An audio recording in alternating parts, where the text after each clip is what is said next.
Hi. Today we're going to be reading Chapter 5 from Abe Lincoln Gets His Chance by Frances Kavanagh. Sarah rose from the table. "There's a lot of work to be done here," she announced, "before we can bring in my plunder." She meant her furniture and other possessions in the wagon. "First, we'll need plenty of hot water. Who wants to go to the spring?" She was looking at Abe. "I'll go, ma'am." He grabbed the water bucket and hurried through the door. Abe made several trips to the spring that afternoon. Each bucket full of water that he brought back was poured into the big iron kettle over the fireplace.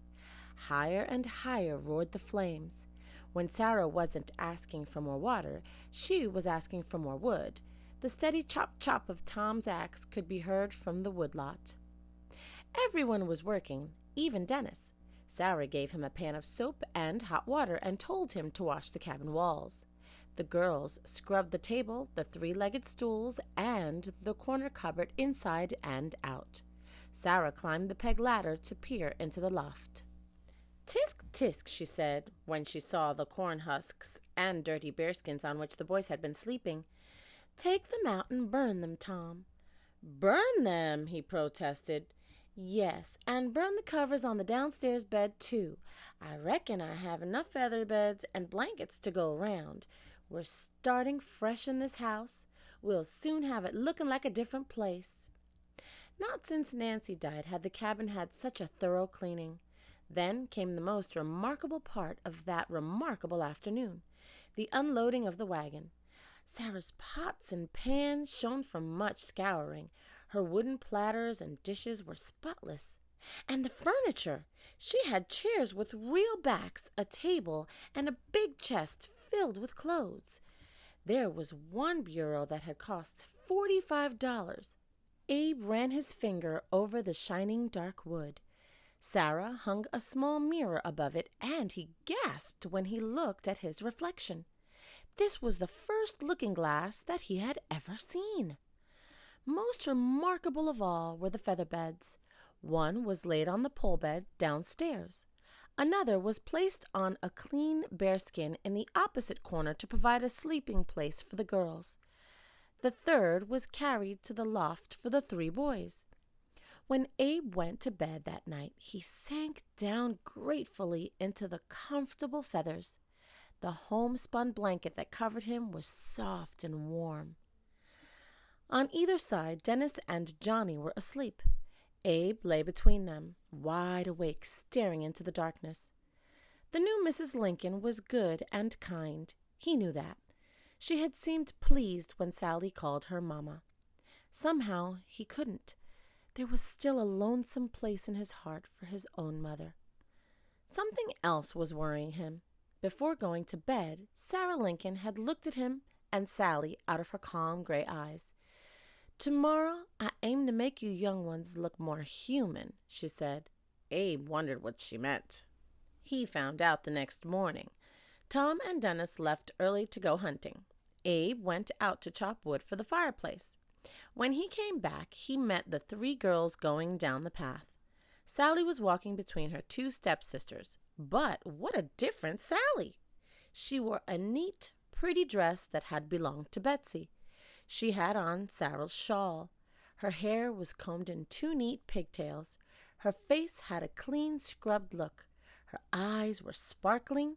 She was taking Betsy and Matilda to call on one of the neighbors. "Goodbye, Mama," she called. Sarah stood in the doorway, waving to the girls. Then she saw Abe, his arms piled high with wood. "Come in," she said. "Sally has had her bath. Now I've got a tub of good hot water and a gourd full of soap waiting for you. Skedaddle out of those old clothes and throw them in the fire." "I ain't got any others." Abe looked terrified. "I don't aim to pluck your feathers without giving you some new ones." Sarah laughed. "I sat up late last night cutting down a pair of Mr. Johnston's old pants. I got a shirt, too, laid out here on the bed." Slowly, Abe started taking off his shirt. He looked fearfully at the tub of hot water. "There's no call to be scared," said Sarah. "That tub won't bite." Now, I'm going down to the spring. By the time I get back, I want you to have yourself scrubbed all over." Abe stuck one toe into the water. He said, "Ouch!" and drew it out. He then tried again and put in his whole foot. He put in his other foot. He sat down in the tub. By the time Sarah returned, he was standing before the fire, dressed in the cut-down trousers and shirt of the late Mr. Johnston. Sarah seemed pleased. "You look like a different boy," she said.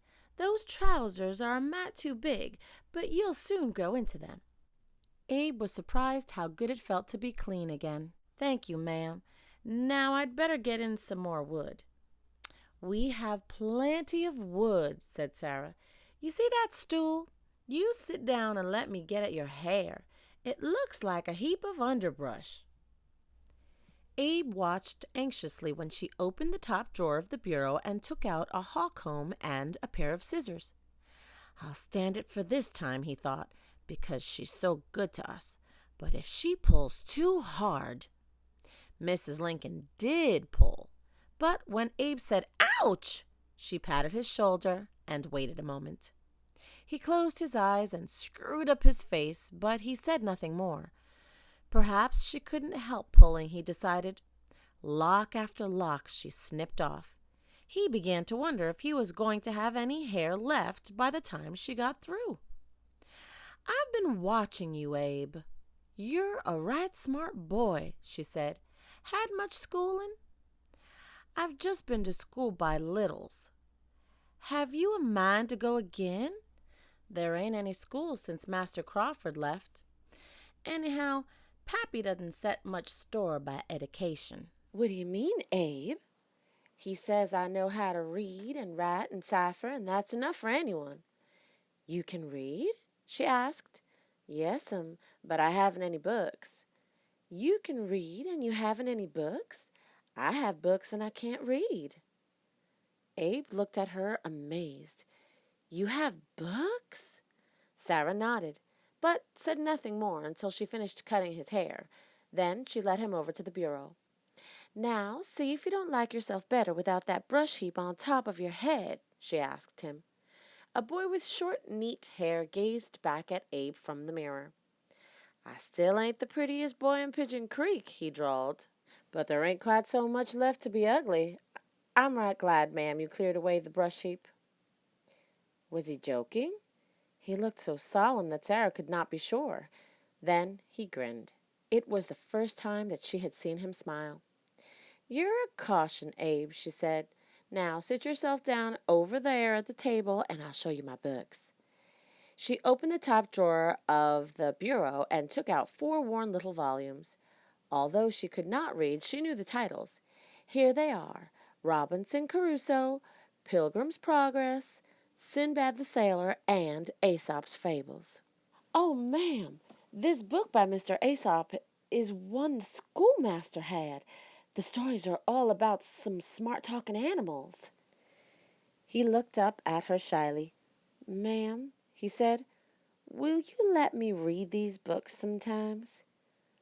"Why, Abe, you can read them any time you like. I'm giving them to you to keep." "Oh, Mama!" The name slipped out as though he were used to saying it. He had a feeling that Nancy, his own mother, had never gone away. "You're my boy now," Sarah told him, "and I aim to help you all I can. The next time a school keeps in these parts, I'm going to ask your pappy to let you and the other children go." "Thank you, ma'am," said Abe. Thank you, Mama." Well, thanks for joining me and coming here to listen.